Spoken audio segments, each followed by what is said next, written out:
అలాగే యోహాను సువార్త 15:26 మనం గమనిస్తే మరి సత్య స్వరూపియగు ఆత్మ నన్ను గురించి సాక్ష్యం ఇచ్చును అని యేసయ్య తెలియజేస్తూ ఉన్నాడు.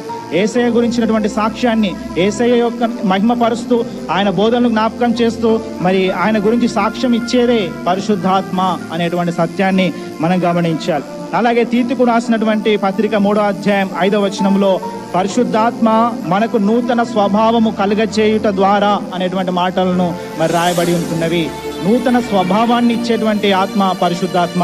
అందుకే మరి రాతి గుండెను మీల నుండి తీసివేసి మాంసపు గుండెను మీకు ఇచ్చేదను అని తండ్రినటువంటి దేవుడు మరి రాసినటువంటి మాటలను మనం గమనిస్తాం. మాంసపు గుండెను, మృదువైనటువంటి గుండెను, దేవుని కొరకు జీవించేటువంటి మరి జీవితాలను అనుగ్రహించేటువంటి నూతన స్వభావములోనికి మన హృదయములు, మన జీవితములు మార్చబడడానికి పరిశుద్ధాత్మ దేవుడు సహాయం చేస్తాడు.